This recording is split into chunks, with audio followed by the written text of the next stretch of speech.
What if I told you that everything we've been taught about waiting on God to bless us is actually what's keeping us stuck?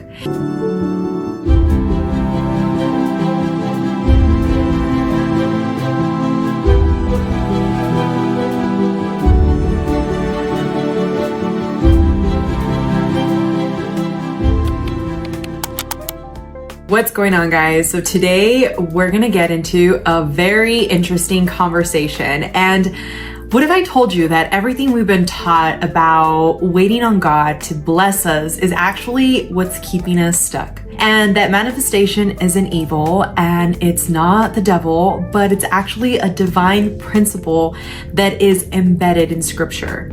Now, the law of assumption teaches us that when you are shifting internally, the external world has no choice but to reflect that change. And it's not just some new age talk, it's biblical, okay?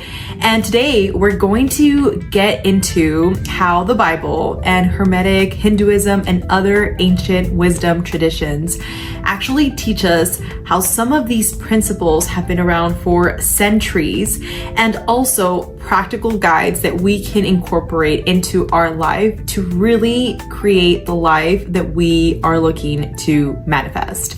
Now, I have set everything up in chapters, so I have a ton of notes that I'm going to be referencing back. I have some additional notes over on my screen, so I want to make sure that we're covering as much ground as possible on today's conversation, because this actually has been something on my mind for some time now. I had a struggle for the longest time when it came to believing in manifestations, because at one point I even felt like it was contradicting God. And this came from the belief that was shared from other scared individuals that simply gave me information based off what also they have been conditioned to believe, right? Because that's literally how you have now adopted the beliefs that you have. Everything that you are now, you have embodied through material that you have consumed, whether that was through books or whether that was through peers, right? All of this information is going to impact us. So in that, I've noticed a lot of people shy away from manifestations. I've noticed a lot of people talk about manifestations are the devil and they're evil for you, and they can create a bunch of negative connotations around manifestations. And here's the truth. Manifestations are here literally they're teachings from the Bible. They're teachings that have been passed down for generations that we want to stop allowing the people that want you to feel powerless to control you and make you believe that you have no power and that the power is outside of you. So again, today we're gonna go into some really good conversation starting points here, and we're gonna have this set up in 5 different chapters. So each one of this, I'm gonna be making sure that we're covering a point to really help you. This is a new way of me doing Walking Manifestator. I've usually just been so used to talking from the heart because that's just what feels right for me. But I know that there's a better way to do things, and I'm always open to improving. And I know that a lot of people have told me, hey, making a list of things have actually helped me in my channel. So now that I'm collaborating with other amazing individuals and learning how to better improve this channel, I want to make sure that I deliver as much value as possible. So with that being said, let's get started into our first point today, and that's going to be the hidden truth, okay, of manifesting. And this is really going to be the manifestation and the Bible and how they connect.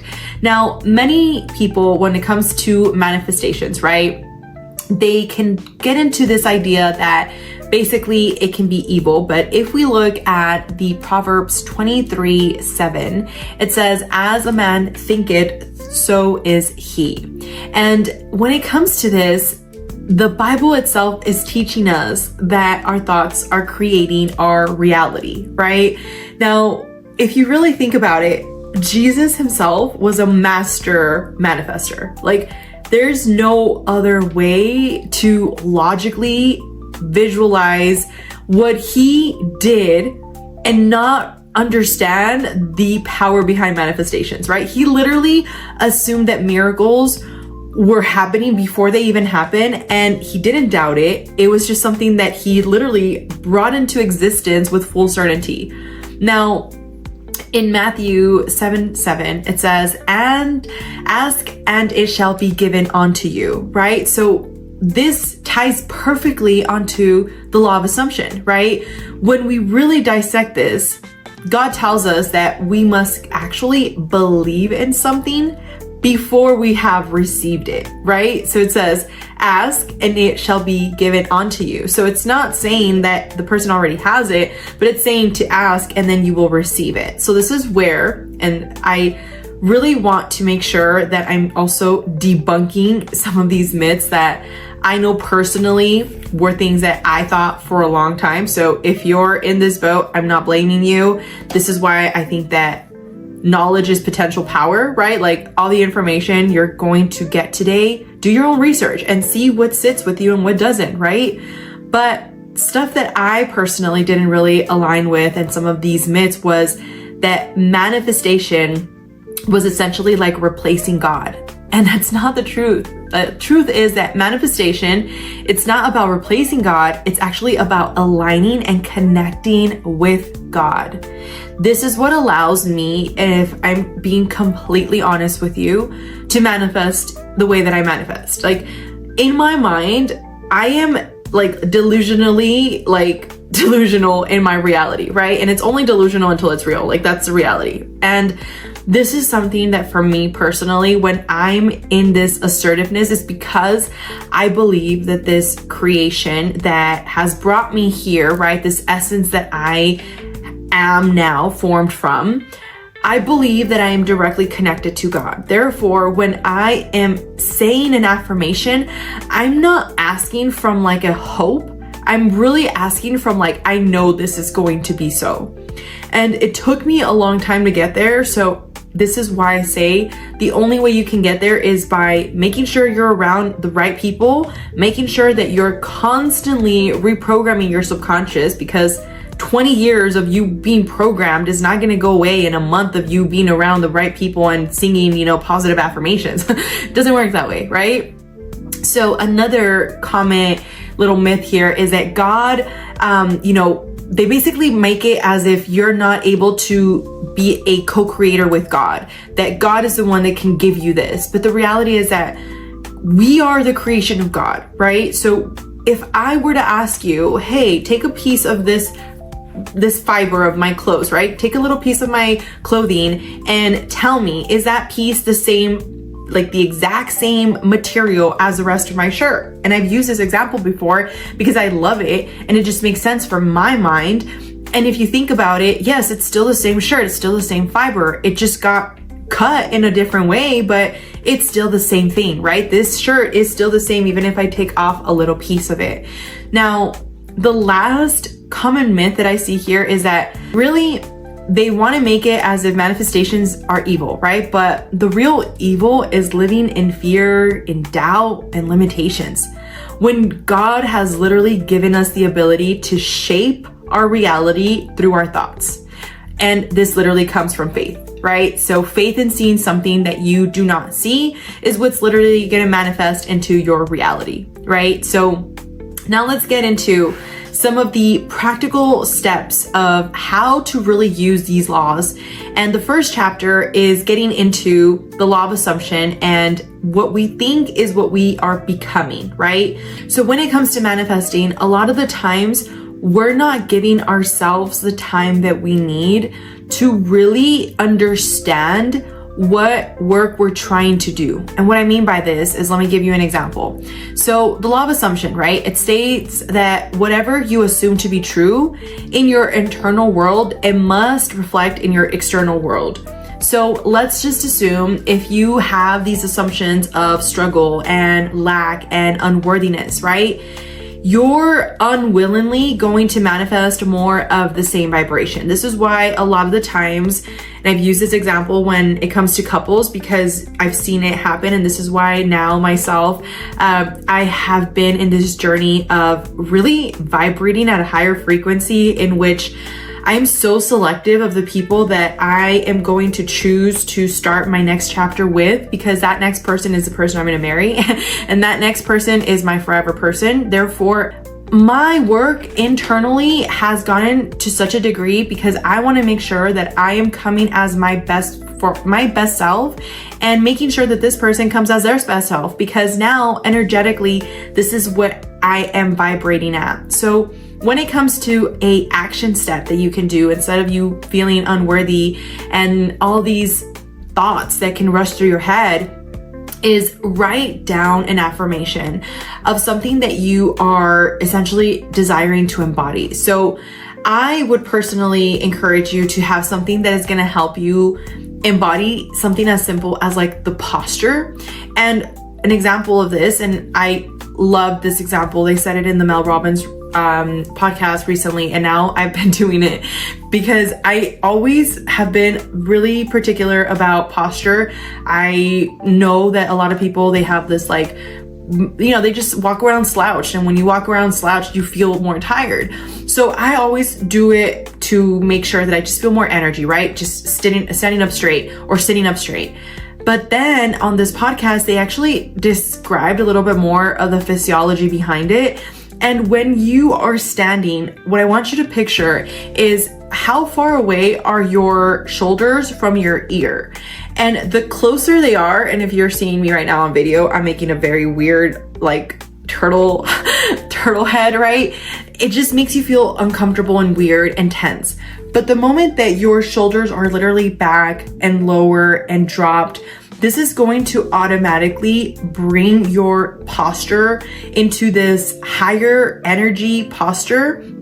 And I know it sounds silly, but the little things are what makes the biggest differences, because you're practicing of actually embodying this, and you're basically acting as this person that already has it, right? So this is slightly different than the second step I want to share with you, and this is living as is. So the embodiment principle here is where this actually comes from Hindu teachings, okay? And there is a quote that says, "You are that which you seek." Now, this essentially is talking about how when we're talking about the law of assumption, okay, instead of waiting for proof, you must live from this assumption of it already happening, right?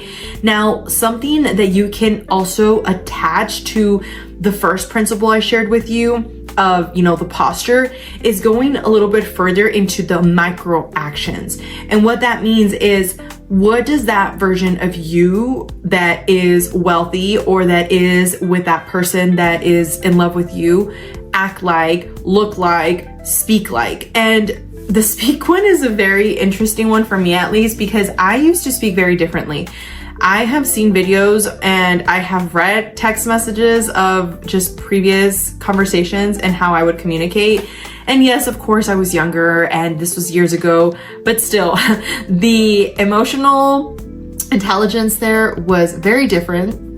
And I say this because I think it's important for you to understand that when you're speaking from this higher level self, there's certain things that you're just not gonna say. And I know personally for me, like bad words was something that I know a lot of people get like triggered by, like, well, why does it matter? If you wanna say a bad word, like say it. And honestly, if you wanna say a bad word, say it. Like I've said shit before, right? Like it is what it is. But I'm not gonna go and like get into this like vulgar vocabulary, because I just feel like that's beneath my energy level. And I feel like me saying those things is just putting me at a lower vibration. So these things, again, to each their own. And I know that we can have potty mouths and life, right? And I have kids, and I know that, you know, our energies can get the best of us, but it's learning how much the impact is going to carry in the subtle things that you're doing behind closed doors carries with everybody else, right? So it's one thing for me to preach about these things, but then with my kids, obviously cuss up a storm. So one thing that I've actually been very mindful of is not saying the bad words around them. And even when it happens, like my older one will look at me like, Mom, you said a bad word. And I'm just like, oh, okay, I'm sorry. So you see, these are the little things that you definitely want to pay attention to, because that is you stepping into that embodiment of that higher version of yourself. Even though you might be thinking, Alexa, that's silly, like bad words, come on. And again, if that doesn't suit you and that doesn't make you feel in a higher vibration, then don't do it, right? But the point of this exercise is for you to start stepping into those small micro actions that can make the biggest difference in your day. Another big tip for you that I really want to recommend is your skincare routine. Whether you're a guy or a girl watching this video or listening to the podcast, you want to make sure that you have a routine in the morning and at night for your skincare, because that is one of the highest forms of appreciation for your skin. When you're just loving it and when you're being in this essence of appreciation, it actually amplifies more appreciation in the rest of your life. So that's a tip that I personally like to do. I do not go to bed without doing my skincare routine, and it does not take long. It takes me maybe about 20 minutes. And it's really just making sure that I'm doing like a gua sha routine, making sure that I'm exfoliating, doing my creams and all that stuff. And of course, that is something that I incorporate as that assumption of me just living like this lavish lifestyle, because if I was in this survival mentality, that would be the last thing in my mind. And I remember there were times like that back in the day when I would work super long hour shifts, and because of the fact that I was neglecting everything around me that really mattered, I was not taking the time to even take care of my skincare. Started breaking out and it was horrible. So that was its own thing. And by the way, if you have not seen our vlog series, if you're a girly and you're interested, on our YouTube, we have a new series that is going to be geared all around mastering your feminine energy. So if that is something that you're interested in, check it out, because this is all going to be geared around you being a high vibe woman. And I say women because I know that I have my men here on this podcast as well. So I wanted to make another space that was going to be geared just around that girl talk. So, okay, let's go back to our last steps now. Now, the next steps that I really want to cover is when it comes to the universal mind. And this is really of how we talk about as above and so below, right? So as above, so below. And this is actually from Hermetic teachings. Now, this is actually a quote also from Hermetic teachings that I wanted to share with you, because I want you to catch the patterns. This is why I wanted to literally have quotes here so that I would not forget anything, because for me, at least, when I would hear things about religion and like Kabbalah and Hermetic teachings and Bhagavad Gita and all these things, I would just be like, what is this? However, the more that I continue to research, the more that I continue to learn, the more that everything connects. And I'm telling you, once you stop looking at the world from like your religious one-sided perspective glasses, and you look at it from a love perspective, to accept and be willing to see a new perspective perhaps and learn something, that is just going to completely change your life, because you're no longer trying to control everything. You're just letting God guide you into the information that is going to serve you. And let me ask you, like, when we talk about, you know, these like people that worship gods and these religious, you know, churches that teach you to like, you know, just praise the Lord, but to not really invest in yourself and grow and become a better version of yourself. And it's like, how does that make sense? If God wants you to be happy, like, why would it be bad for you to believe that you have the power to manifest? Like, if my son, like, just think about this, okay? If my son comes to me and my son says, Mom, you are an amazing real estate advisor and an amazing manifestation coach, and I want to be like you. I want you to give me all the tools that you can give me so that I can become the best real estate advisor and the best manifestation academy coach. And I say no. My son, like, first of all, I love my son. So me even saying that sounds ridiculous coming out of my mouth. And that's what I want you to think of next time when you think that God doesn't want you to have all of the blessings that you want. okay? When you are being conditioned by people telling you that it's wrong for you to crave these things, it's simply because they are afraid. They are afraid of wanting something more. They are afraid of the fact that people have shamed them for wanting more. And that's okay. If you have been in that situation, it's okay. The reality is that God loves you and that there's a reason why you're here right now. And honestly, there is a reason why I'm sharing this right now as well, because I had this huge realization of how much we need to share to the world of manifestation and God embodiment, how everything is together, how all of these teachings literally come from God. So anyways, don't get me into that, but a great action step that you can do into this is actually going to be to create a assumption reprogramming journal. And basically every day you're going to rewrite a limiting belief and you're going to change it into a empowering assumption that you're going to hold throughout your day. So let's say typically, and I have mine right here actually, so let me give you an example. But for me personally, one of my affirmations is that we want to make sure, well, I have a few actually, so I want to make sure I'm reading the right one here. Yes, okay. So when it comes to your reality, right? My affirmation is, I am always chosen, I am valued, and I am loved.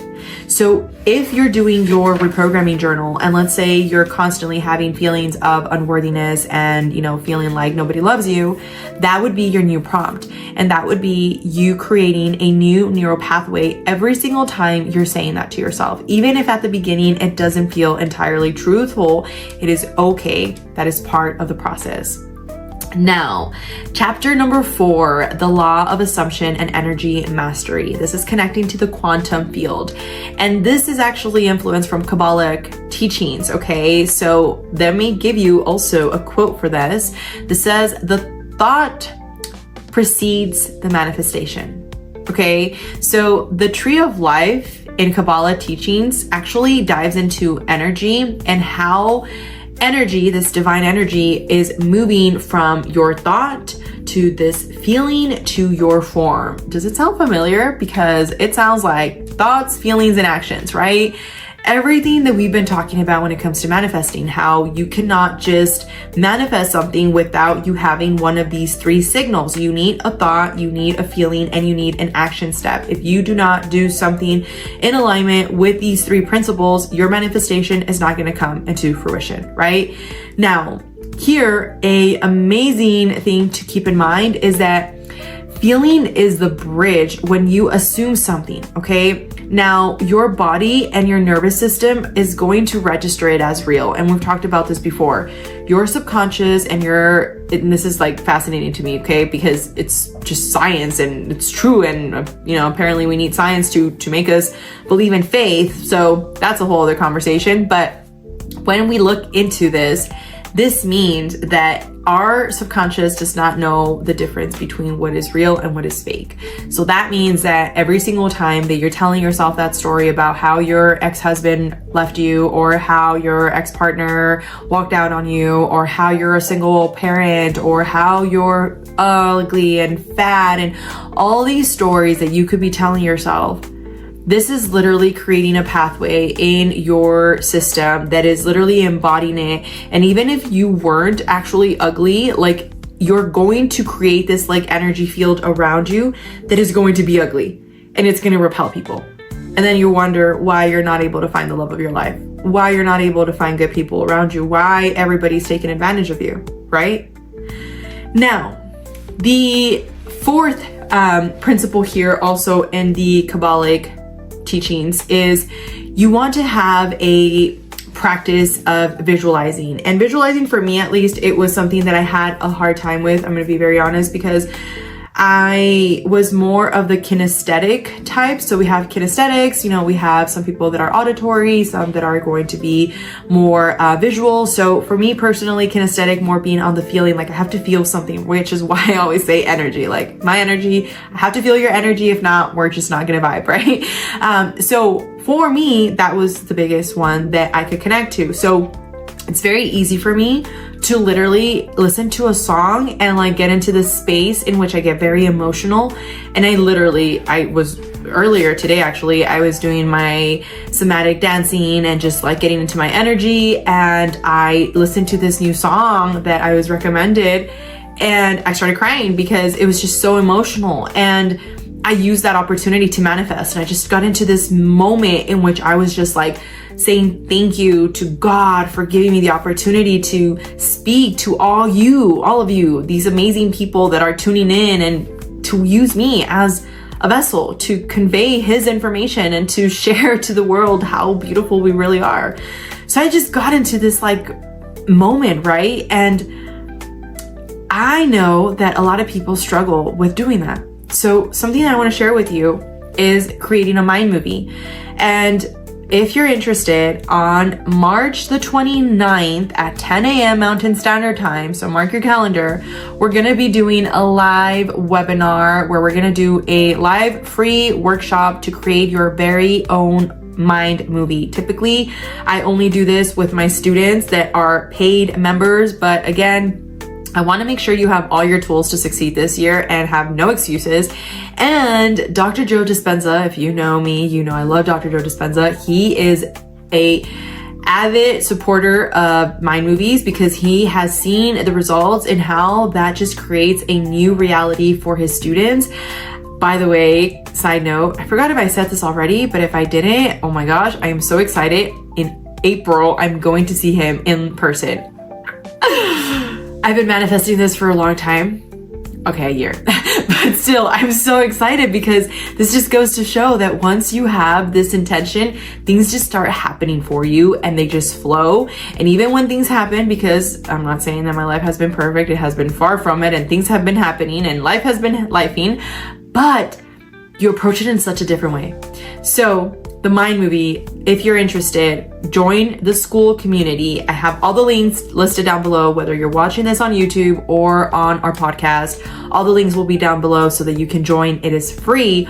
All the links will be there for our live workshop if you're interested. But if you're not interested in being with a bunch of other amazing individuals and creating a mind movie, then you can do it by yourself.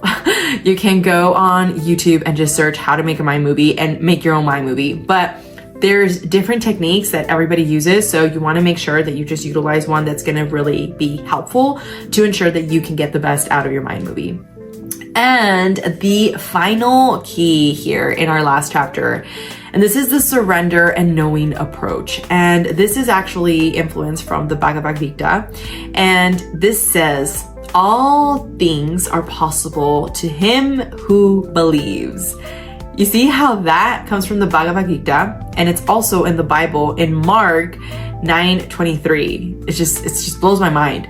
So true embodiment requires certainty, but it also requires detachment. And this is why I said earlier, you have to be comfortable going from hoping to knowing. Once you can make that transition, things are just going to change because you are the son or you are the daughter of God. And that's it.